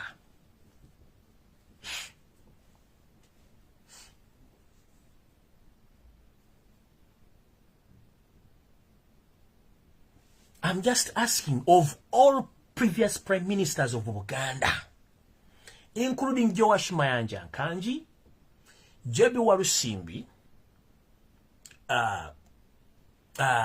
Jebi Walusimbi, Mulwanya muri semwogerere, owekitibwa Dani Mulika. Nobody has a record that he had misled Uganda, and during his regime, Buganda Land Board became an useless institution. No one of them, but the Mayiga's regime has become problematic, whereby the entire land in Uganda has been sold off to the foreigners. Those are rendies. Where was it? Nze Mayiga simuwana tamanja simubanja. That's the problem. The problem is watch Abaganda mu Buganda bati watayogera. Watch ettaka lya Buganda mu myaka gyafugidde katikiro wa Buganda. Embiri zitundiddwa. Amasiro gatundiddwa. Abaganda bagobeddwa ku ttaka. Ettaka lya Buganda tinawuliri. Abalangira n'abambejja kate bagaba kyayi ku mikolo. Abalangira n'abambejja basinga obunyu badduse bawanganguse nga naamuke nnyini abeetereddemu ennwe nga takyagala balabako. Ekinnuma n'okusingira ddala Buganda neefuuka papeti ku mulembe gwa Mayiga. Olukiiko lwa Buganda teboogera, abalangira teboogera, abambejja teboogera, buli omu tayogera, buli kimu kifudde kubanga sisitemu ya Mayiga y'Abasoviet yaliwo nga Godfather abamanyi firimu zino ez'abamafia ez'Abayitale ez'Abadoni ye yaliwo lwakuba nti abasinga obungi omwami ono azannya ekintu kya Godfather bulungi. You can't see him anywhere in those actions or in those. You can't see Mayiga anywhere in all those ruckus. You can't see him, but himself behind those scenes. Nenga tosobola mumanya kyekingiri byazanyamu ebintu binga Museveni bwabizanya Museveni baba sente mu government kumbe yazibbi, but you can't see him. Ate kenyini yawe kibonerezo ga investigate. Gwagamba investigate. Ya mukola ki? Ate yenyini ya musindi singa ate ya bisindi. For example, the late Chirumira yali musajja wa police mulungi nga agobera mateka n'ebiragiro nga yasinga okukwata babbe mu Kampala. Chirumira nga amanya emivuyo egigenda mu police, okutta abantu, okubba ensimbi, okutunda ebintu bya police. Chirumira n'alowooza nti bw'anaafuna appointment okulaba Museveni n'ambuulira ebintu bino byonna, Museveni ayinza okuba nga ebintu bino tabimanyi. Chirumira teyamanya nti Godfather kennyini yalagira nti onaafe onaabeerewo zino sente muzibbe ziri muzitwale omuno muteeke eno. Chirumira yasooka okulaba Museveni n'amuyitiramu olwaddamu ng'alina omuwa full script agimubuulire. Chirumira lwe yakoma ate oli okukakasa nti Chirumira afudde n'atuukawo ne ku mulambo gw'okukakasa nti afudde. Kibalowooze nti alumiddwa nnyo era n'agamba investigate who killed Chirumira. The same tricks Mayiga z'akozesa. Ojja munoonya baga nti yatunze ettaka tolina wogenda mula, but himself nobody can sell any land in Uganda or to support nkugambe nobody can have entitlement of selling land in Uganda without Mayiga's notice. Nowhere. As we speak right now,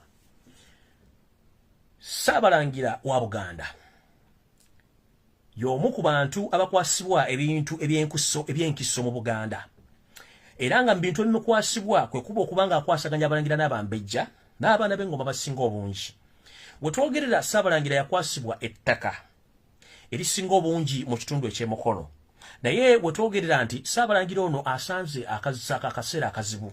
Nti essaawa zino ali mu dduka taasulewo taakeese olw'ensonga nti ekitongole kya Buganda Land Board nga kikolaganemu n'Abanyarwanda abaleetebwa omusajja Kalangwa ne Yoseta Basira mutano wa Kalekezi bali mu nteekateeka etwala ettaka lyonna erisinga obungi mu mukono okulyesenzaako, naye ng'abadde omuziziko Ssabalangira wa Buganda munnange ennaku zino takyasula waka taasulewo taakeese olw'ensonga nti yagezaako okugenda wa ssentebe w'ekyalo wa Siisire Bowangaalira okulopera ssentebe nti bannange ndaba abantu abajja kutaka okulyesembezaawo n'oddigula, naye bakola kikyamu. Ssabalangira teyamanya nti ssentebe w'ekyalo ekyo kwawangaalira y'omu ku bakozi ba Museveni abanoonya n'okutunda ettaka. Era ssentebe bwe yatumanya nti Ssabalangira avuddeyo kwemulugunya ku ttaka n'akwata olukomo n'alukubira bakamera baga nti Ssabalangira nalabeka yabuuse, twandibadde tufunye obuzibu. Abanyarwanda batandika okunoonya Ssabalangira takyasula waka era nga tewali amanyi waali olw'ensonga z'ettaka lino wammanga. Ssabalangira ono yavunaanyizibwa ku lusozi Ddindo oli Mukono. Bwe twogera olusozi luno Abanyarwanda baagala ddusengako n'oddutwala n'ettaka lyako lyonna. Era Ssabalangira twogerera saa zino tekyali amanyi waasula wadde wabeera, naye ng'ebikolwa bino byonna biva mu Buganda Land Board ng'ettaka lyonna ligenda ottwalibwa liri mu bitundu bino wammanga. Kalimbiri kiri Mukono, Kasawo kiri Mukono, Bokasa kiri Mukono. Wepo n'ettaka lyonna erivunaanyizibwa ku kitongole ekya Buganda Land Board e Mukono lyonna ligenda ttwalibwa kubanga Abanyarwanda balisenzeeko nga biva mu biragiro by'omumpembe wasanya Kalu Charles Peter Mayiga gotusobola kulaba naye ng'akozesa Abanyarwanda abo abakolagane mukama we omumpembe Yoseta Basira mutano wa Kalekezi. Bannange njagala musabire nnyo Ssabalangira n'abantu b'emukono bonna abakyalinamu empeka emera egamba nti Obuganda bulina okubeerawo n'ettaka lyabo. Y'ensonga lwaki nti kati Ssabalangira wetwogerera olusozi Ddindo luli mu lusuubo n'ensozi nnyingi nnyo ez'ebiwanga nnene no bitundu by'emukono bigenda olw'okuba nti gwe baali babikwaso birabirira munnange takyasobola. Abasajja bamufukidde akagumba mu ngatto ng'atwalaganyizibwa olw'okuba nti ettaka lino lyonna ligenda ttwalibwa. Musabire nnyo Ssabalangira era njagala kuwaabira Obuganda n'obutegeeza nti Ssabalangira kennyini bw'olanga atandise okubiteekamu engatta adduke nga nabugisimufungize manya nti yatwalula esiridde ffenna. Kino tekiri wa Ssabalangira kiri buli wamu olw'ensonga ntegeddeko nti n'amataka gennyini ag'enkizo agasigala galinda bulinzi firimbi ku ssaawa esembe mu muterwaneko gabe nga gatwalibwa. Tuli awo nabagamba oba twali tuli awo ne mbagamba nti amasiro g'Abassekabaka ag'Ekasubi na Bulagala amasiro gano gaatundibwa mu nkola y'emu ey'ekifula ndengera okufuula Abaganda tetutegeera nti oba tetutuwakyerowoozaako mu mpapula ze nabalagako nti ettaka amasiro g'Abassekabaka ag'Ekasubi gaatundibwa mu bitundutundu kye tuyita shares, nti abasajja era Abanyarwanda bennyini abali mu gavumenti balinako shares Basaamu Kuteesa, Balwakana Lugunda, Basalimu Sale n'abalala, nga Buganda Land Board obanga Buganda ng'Obwakabaka bulinako ebitundu 5 byokka ku buli 100. Ne neebuuza, how dare that ettaka lya Kasubi na Bulagala ery'amasiro g'abajjajjaffe amasiro g'Abassekabaka we bawunzikibwa ate abasajja abagwira abanyano balifunako shares kino bakulaga shares olwokuba nti bakimanyi nti ennyumba muzibwazaala mpanga nkiddamu kino bakikola olwokuba nti bamanyi nti ennyumba muzibwazaala mpanga omumuzibwa oba omuli ebintu byonna ebya Buganda ebisinga obungi bwe biri yatwalibwa ekitongole ky'ensi yonna kyetuyita UNESCO ekikuuma ebintu byonna ebikadde mu nsi yonna baamanya nti ennyumba eyo yejja sigalawo tupambane n'ettaka lino kati gw'okulaga nti bano bakozesa UNESCO okuba nti ba shareholders bali tebasharinga muzibwazaala mpanga ettaka bali sharinga in terms of share nenga share etegeeza acres of land nani alina portion ki do you copy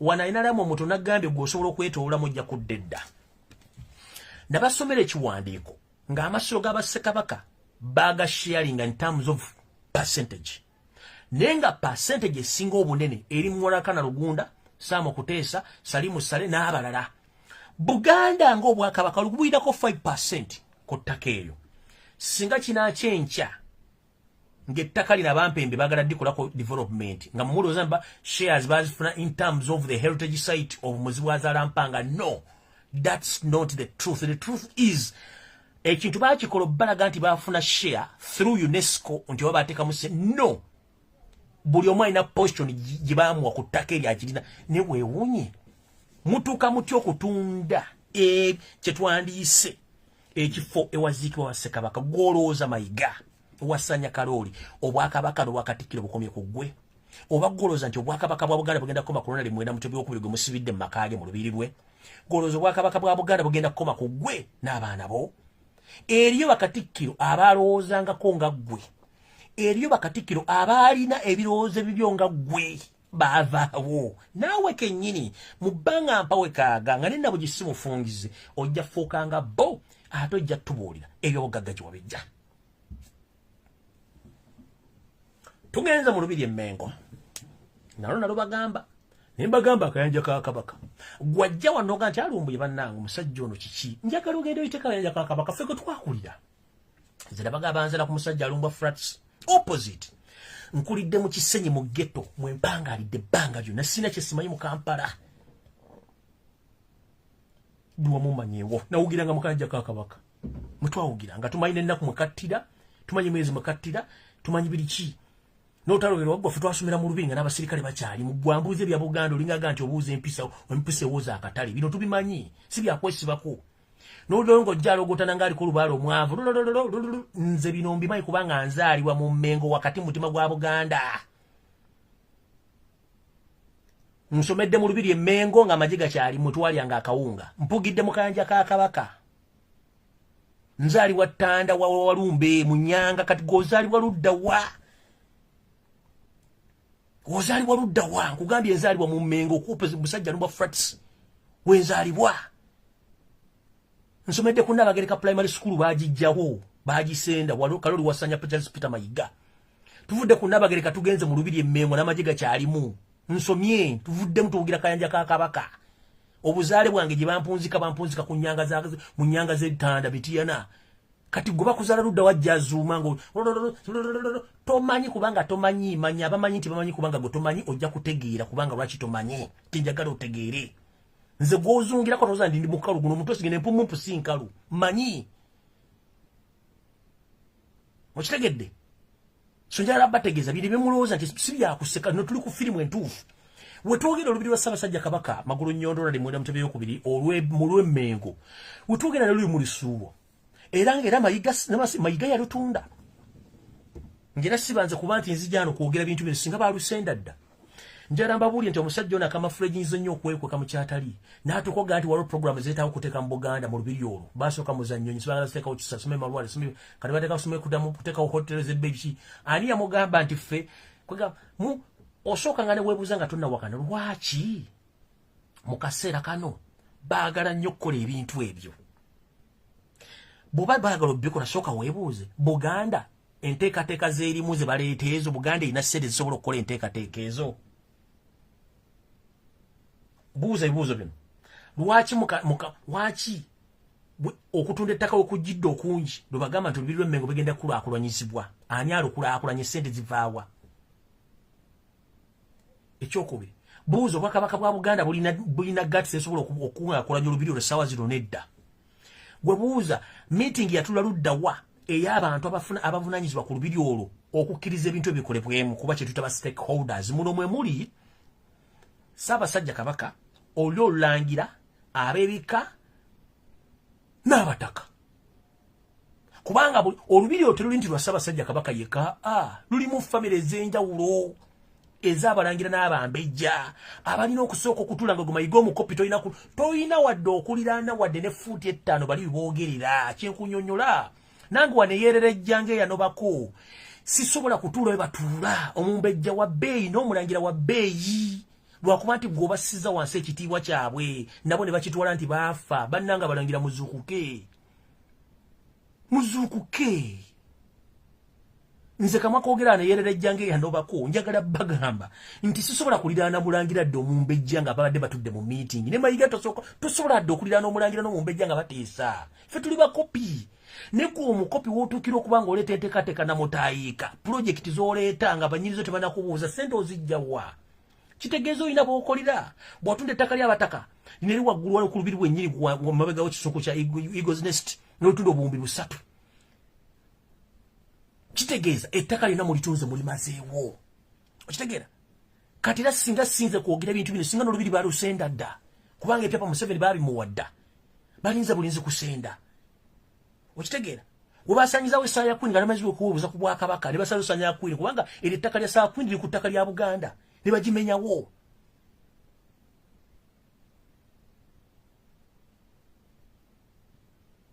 Basanyizaawo akayanja ka Kabaka bakazimbyeko ennyumba empya n'enkadde.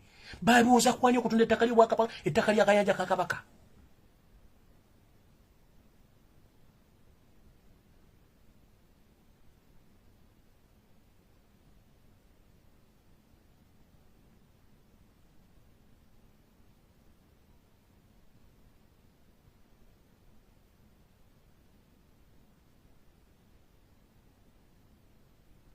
Mu Buganda tulinamu enkwezenge ezeyita Abaganda naye nga nkwezenge oba enkwenge zino ezisekerera ayengezza.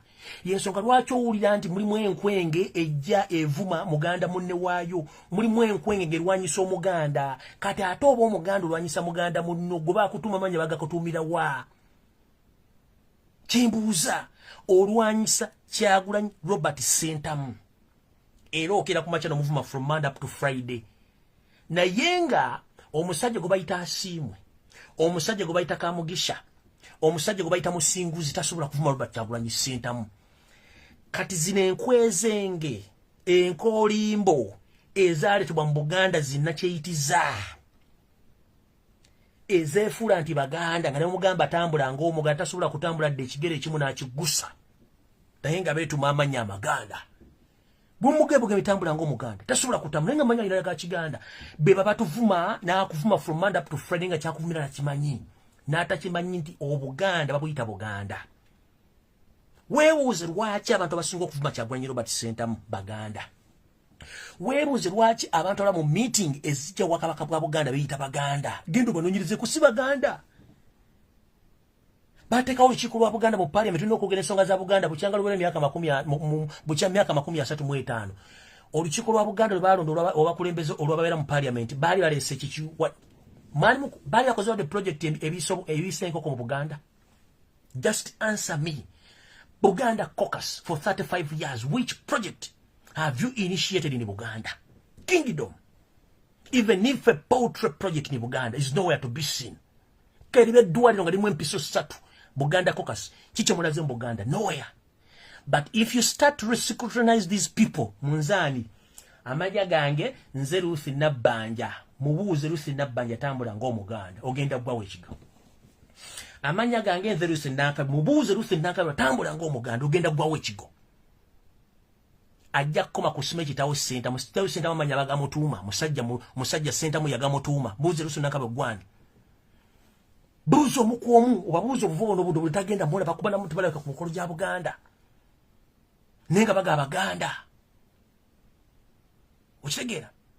I'm not so tribalistic njogera ku nsonga za Buganda, but not yogera ku nsonga ziri public. We'll come back tomorrow or any other day. Right now I'm speaking on behalf of Buganda and Buganda.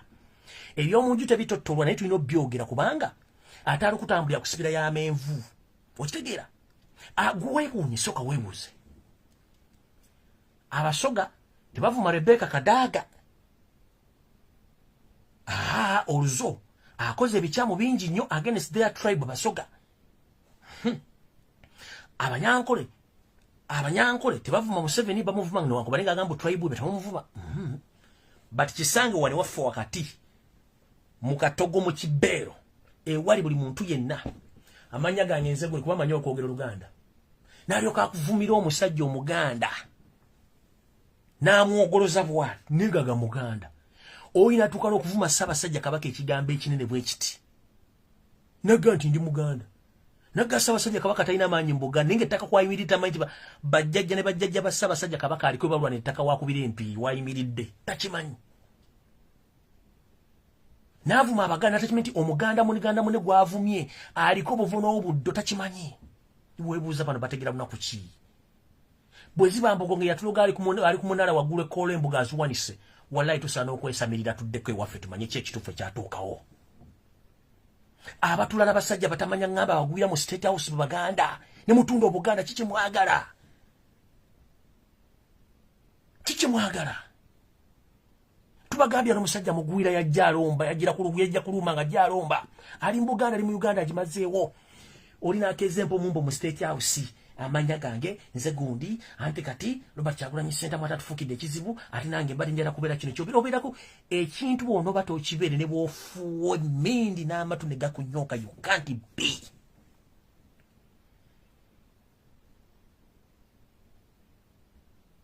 You can't be. And this is my last message to those so-called Baganda who claim to be Baganda, but unfortunately they are not Baganda.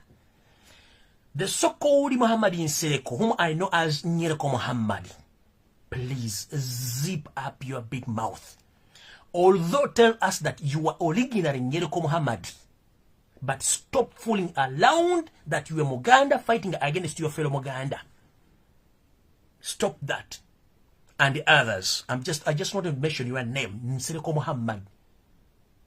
On all Uganda functions, you are not where to be seen, putting on the official attire of Uganda. Nowhere to be seen, but you call yourself from Uganda.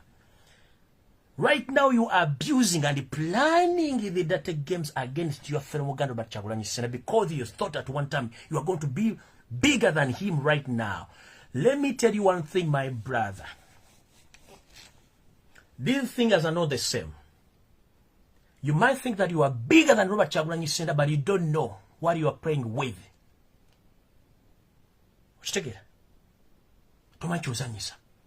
Omukisa gwa Katonda ne bw'oguteekera amataffaali ameka gali mu concrete guyitawo oye Kyagulanyi. Buganda ne munaakola map ne mugijja ku Uganda ne mugifuula kintu kirala. Buganda ejja kudda. Museveni bonota Baganda bamala Buganda, Baganda bajja sigalawo. 90% of those people whom you forced as refugees outside of Uganda, 90% of Uganda, you can't kill us all. You can't finish us all. You can't. Tosobola kutta Baganda kubamalawo. Ekyo koota mugaalo monde. Enampa esinga obungi mu bantu buwate bafula refugee ababayamba bakola ki bonna bato ekintu. In fact njagala otulere mukazi wo Janet Kembabazi. Reverse your mindset before it's too late. I'm concluding. 1. Nchimanyi mumanyi Oluzungu, mumanyi Oluganda. Let me state it in English. The philosophy of killing in this modern society doesn't work, apart from creating more hatred.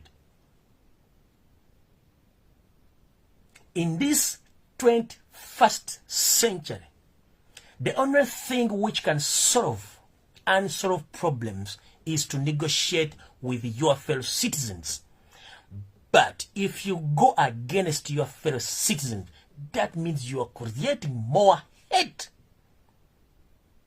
and you are cursing your entire family, generation and generations. In the history of Uganda, Museveni will be remembered as a Satan on this planet Earth, in Uganda in particular. Your grandkids, your grandsons, and your granddaughters, they will be remembered as the grandkids of the man who massacred Ugandans, but at last he failed to conclude all his missions. That is my last word. You can't solve problems or political problem by putting fear and killing citizens. You can't solve those problems. You can't. And that system or divide and rule ended in World War II. You divided by Nyoro, you divided by Toro, you divided by Soga, you divided by Ganda. Because you knew that Baganda and Soga and Nyoro, they were once one family. For you decided to divide them. But let me tell you one thing.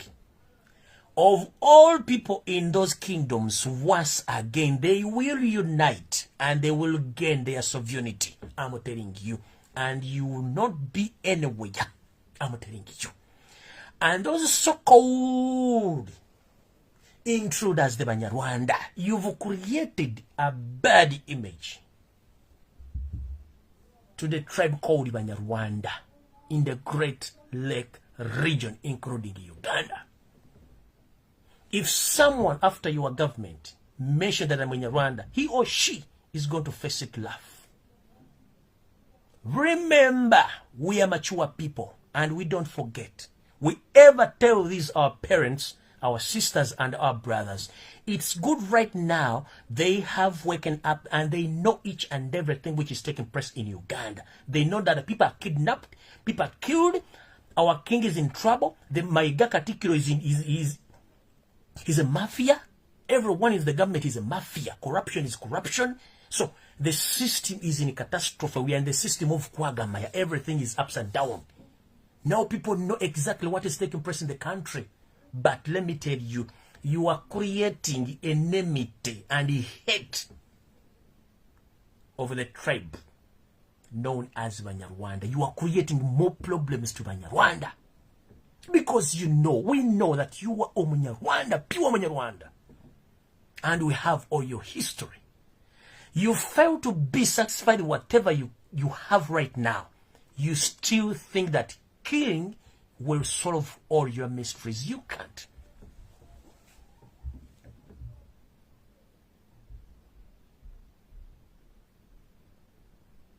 Nchidda mu Luganda.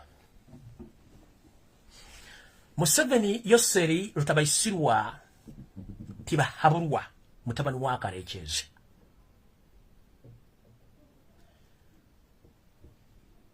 Ekitabantu tekina gye kigenda kutwala.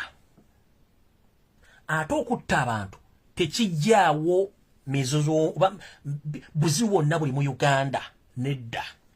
Okutta abantu tekujjaawo bizibu, okujjako okuteesa kwe kusobola okujjaawo bizibu.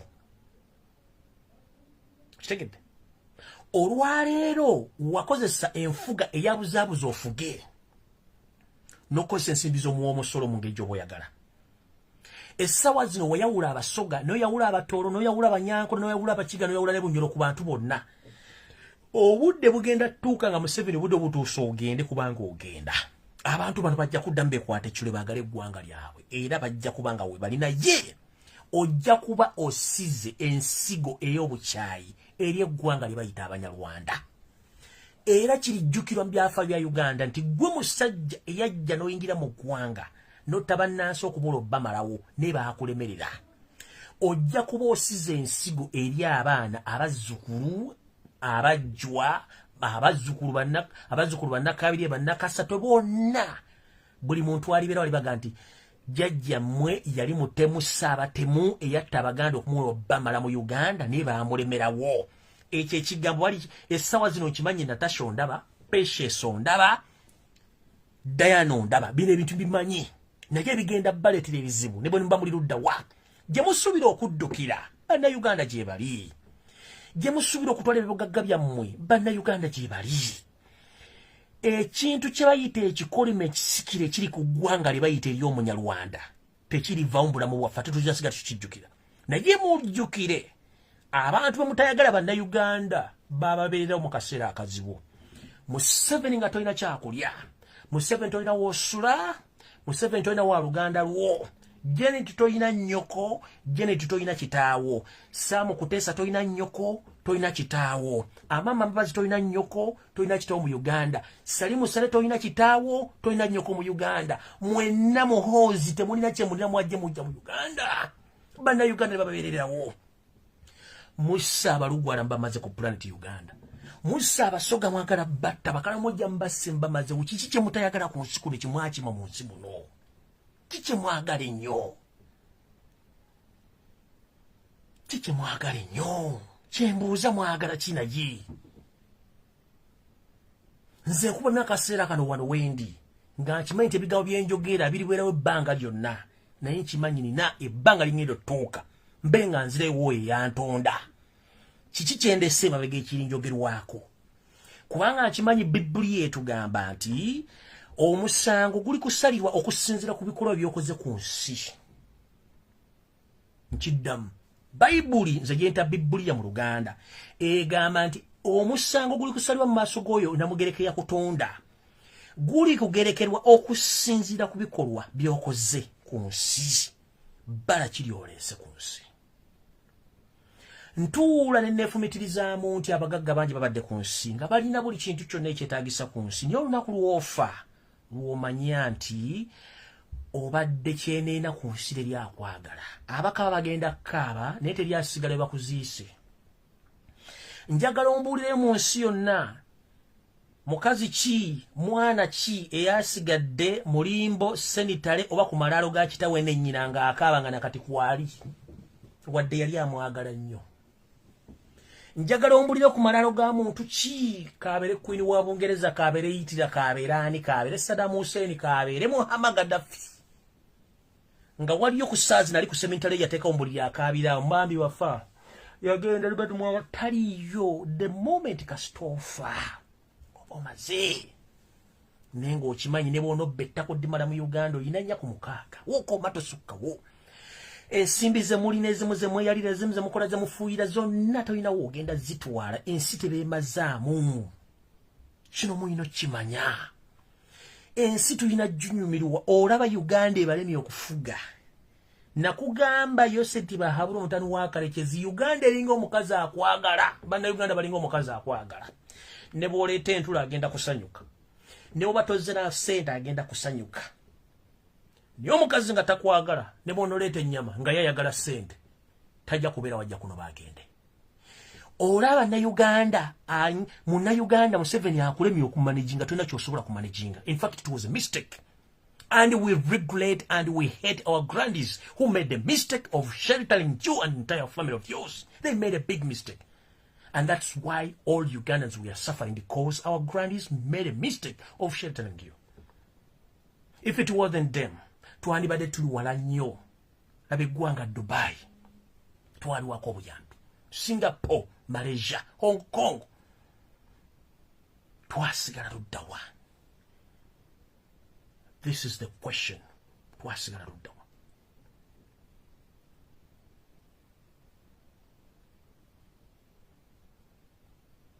Twasigala luddawa.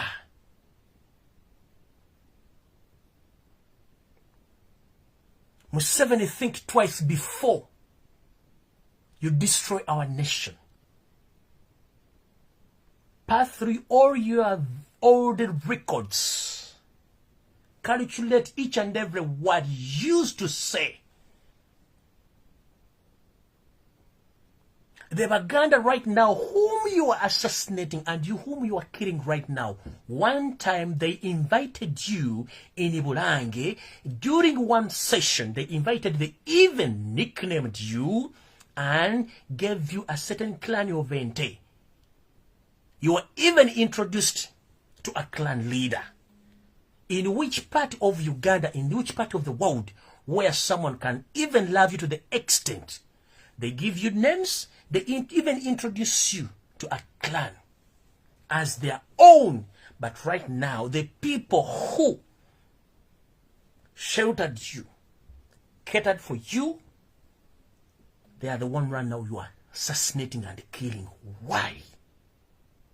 Stop this. I know you are hunting me, but let me tell you one thing.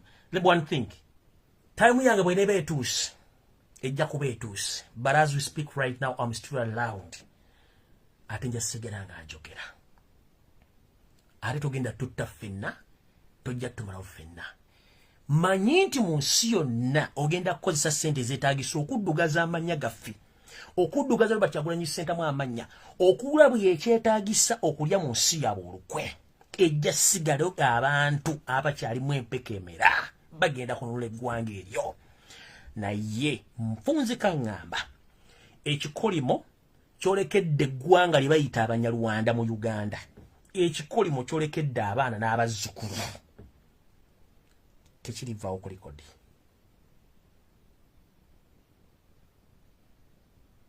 Mukama bankumi natakumira mpeera tusisinkana olunaku olulala. Nakulaba Katonda bakyadde mukkiriza okugenda kwange kuno. Enswaswa yanula yeerege engalabi. Bwentyo nange mbinyise mu nsuwa kangende mpumuze engalabi. Okwogera simbiro nti buli mwaso asobola okudduka. Otherwise obudde butambudde. Naye kangendeko neewummuzeeko kubanga abalamu n'okunywa kasoda ndiwonna emmiro gy'enkazi naye sina kyakkola kubanga kye natonderwa nino kibeeramu. Abasinga obungi bamumanyi mwebuuza omusajja ono yone gwe tumanyi oba niyenze ne waliwo embeera ekuleetamu kintu kino. Abali bamanyi Kyagulanyi ng'omuyimbi kati mwewuunya kiki yaba. No, abantu wabeerawo embeera ebaleetamu kintu kino. So buli muntu aliyo ng'omumanyi nga wondaba ng'omuntu atasobola kwogera. Yes, that is me. But the situation in Uganda forced me to be what I am right now. Not because sina byakola mbirina. I can speak nsobola okwogera sayina wenjagalira anytime and I can reason anyone. But that not was my style. Naye ebintu bingi nnyo ebyokukola birala bingi nnyo n'obudde n'ebintu bingi ebyokukola. Naye because sobola kulaba ensobi ng'eweri n'ensirika. Abasobola okulaba ensobi ng'ebasirika ne babawa ensimbi be tuyita abantu abannanfuusi. Essente si kye buli kimu. Sente zibaawo enkya zigenda. Sente namba zongerako bwongezi tezikoma. Bw'oli manya nti sente namba tezikoma ojja kuva ku nsi oli akatogo kuwebake kubanga eri abantu essaazi nabayina emiremere okusinga mu 7 essaazi nalina obutimbi bw'ensimbi. Nengali abayina sente bayina ebizibu. Wali webuuza kulwaki abayina sente basula mu mabaala nga ggwe atalina sente webaka n'ofuluuta. Museveni takyasobola kufuluuta. As we speak today asibye mulumi yetavuddemu nakatanavaamu. Why? Tuva kumacha since morning bamunoonya talebe kali mulumi yesibiddemu. Because I need pressure. But why do you force yourself to be in such a situation?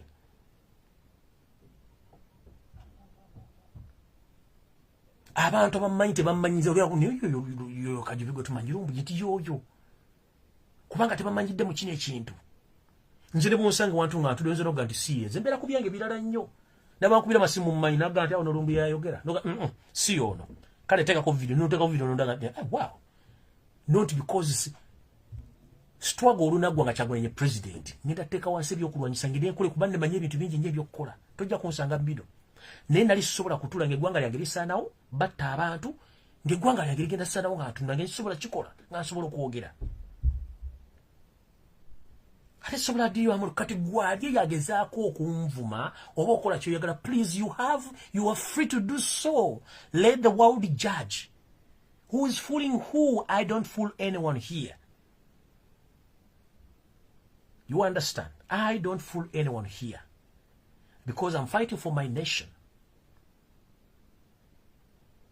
Mr. Gede. Kyagulanyi tali kyali kubanga yakiri no. Yaraba nga buwe kyetagisa kwe kujja. Era abantu they are still doubting that this is Robert Kyagulanyi. This is the Bobi Wine? No.